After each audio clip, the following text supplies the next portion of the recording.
आपण या पानांपासून स्वीट डिश बनवणार आहोत। तर मी ही 4 पानं घेतलेली आहेत आणि त्यासाठी मी आधी याला देठ असतो तो आपल्याला कट करून घ्यायचा आहे।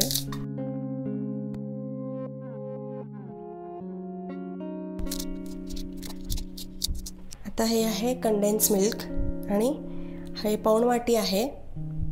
आपण याला कंडेन्स मिल्क आणि हे पान दोन्ही मिळून मिक्सरला फिरवून घेणार आहोत। या पेस्टचा वापर करून आपण लाडू स्वीट डिश म्हणजेच आपल्याला लाडू बनवायचे आहेत। तर मी हे मिक्सरला फिरवून घेते। तुम्ही बघू शकता अशा प्रकारे मी एक स्मूथ पेस्ट बनवलेली आहे आणि आता आपण तोपर्यंत हे बाजूला ठेवणार आहोत। हे मी लाडू बनवण्यासाठी डेसिकेटेड कोकोनट घेतलेले आहे आणि आपण या वाटीनं पाऊण वाटी कंडेन्स मिल्क घेतलं आहे। तर याच वाटीनं मी 2 वाटी डेसिकेटेड कोकोनट घेतलेला आहे। हे डेसिकेटेड कोकोनट आपल्याला ड्राय रोस्ट करून घ्यायचं आहे। त्यासाठी मी इथं पॅन गरम करायला ठेवलेला आहे आणि आपण हे डेसिकेटेड कोकोनट ड्राय रोस्ट करून घेणार आहोत। फ्लेम ही आपल्याला अगदी लो ठेवायची आहे आणि सारखं फिरवत राहायचं आहे, कारण याचा कलर किंवा टेस्ट बदलू नये। फक्त याच्यातला थोडासा जो ओलसरपणा असतो तो निघून जाण्यासाठी आपल्याला ही प्रोसिजर करायची आहे। अगदी 1 मिनिट आपल्याला हे परतून घ्यायचं आहे। हा पदार्थ बनवण्यासाठी खूप सोपा आहे आणि वेळही कमी लागतो आणि टेस्टीही बनतो आणि हेल्दी आहे, कारण याच्यामध्ये आपण कोकोनटचा वापर करतोय। आपल्याला हे परतत 2 मिनिट झालेले आहेत। आता आपण याच्यामध्ये हे मिश्रण ॲड करणार आहोत।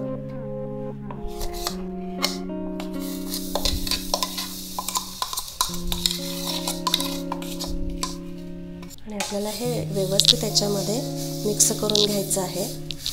फ्लेम अगदी लोच ठेवायची आहे पूर्ण होईपर्यंत। कंडेन्स मिल्क जर नसेल तर ऑप्शन आहे, तुम्हाला सांगते। आपण 1 वाटी दूध घ्यायचं आहे आणि त्याच्यामध्ये फ्रेश क्रीम घालायची आहे आणि अर्धी वाटी आपल्याला साखर घालायची आणि थोडंसं आटवून घ्यायचं आहे। आटवून घेतल्यामुळं आपल्याला कंडेन्स मिल्क सारखंच वापर करता येईल आणि कंडेन्स मिल्क न घालता आपण दुधाचा वापर करून ही लाडू बनवू शकतो। आणि आणखीन एक आहे की तुम्ही हे तुपात भाजून घ्यायचं। दूध पावडरचा वापर करून आपण म्हणजे दुधामध्ये दूध पावडर मिक्स करायची आणि ते थोडंसं दूध घट्ट होतं, मग थोडंसं गरम करून आपण त्याचा वापर करूनही हा पदार्थ बनवू शकतो। आणि तसं तर कंडेन्स मिल्क सगळीकडे इझिली अवेलेबल असतंच। जरी नसेल तर तुम्हाला मी हे 2 ऑप्शन दिलेले आहेत, तुम्ही बनवू शकता। आपल्याला व्यवस्थित मिक्स करायचं आहे। कोकोनट भाजल्याचा सुगंध येतोय आणि कंडेन्स मिल्क घातल्यामुळे आपण साखर आणखी घालण्याची गरज नाही। आता हे लाडूचं मिश्रण तयार झालेलं आहे। तुम्ही बघू शकता पॅन सोडत आहे। आता मी याच्यामध्ये ग्रीन फूड कलर 1 थेंब ॲड करणार आहे। हा पूर्णपणे ऑप्शनल आहे, तुम्हाला जर हवा असेल तर तुम्ही घाला, नाहीतर स्किपही करू शकता।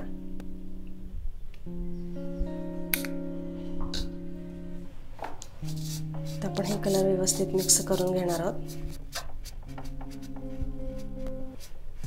कलर व्यवस्थित मिक्स करून घेतलेला आहे आणि मिश्रणही तयार आहे। आता मी गॅस बंद करते आणि आपल्याला याला थोडंसं थंड करून घ्यायचं आहे। या लाडूमध्ये आपण मसाला पानचं स्टफिंग बनवणार आहोत। तर त्यासाठी मी इथं 3 चमचे गुलकंद घेते।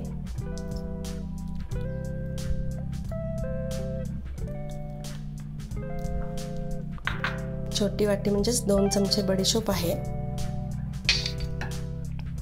1 चमचा वेलची पूड आहे। 2 चमचे डेसिकेटेड कोकोनट आहे आणि 2 चमचे मी टूटी फ्रुटी घालणार आहे। या स्टफिंगमध्ये तुम्ही तुमच्या आवडीनुसार ड्रायफ्रूट्सही ॲड करू शकता, जसं काजू, बदाम, पिस्ता वगैरे। आणि गुलकंद आवश्यक आहे, बाकीचं साहित्य तुम्ही मर्जीनुसार यूज करू शकता। आपण हे व्यवस्थित मिक्स करून घेऊ। स्टफिंग वापरून तुम्ही घरी मसाला पानही बनवू शकता। पानामध्ये हे स्टफिंग भरायचं, रेडी झालं आपलं मसाला पान। आणि पान हे पचनासाठी चांगलं असतं।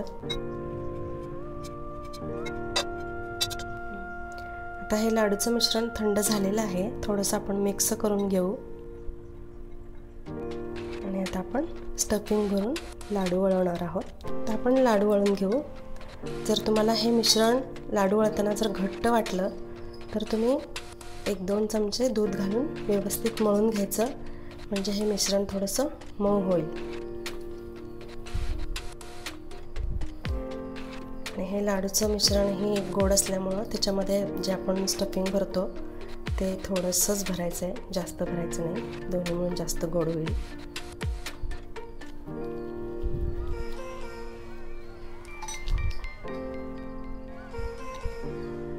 अगदी इतकं पुरेसं आहे।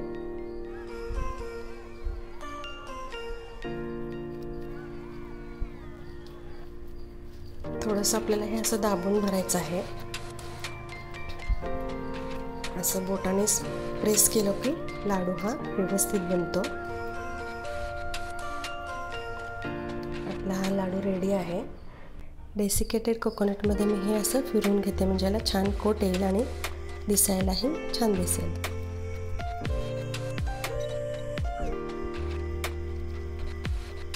अशा प्रकारे आपला दुसराही लाडू वळून तयार आहे।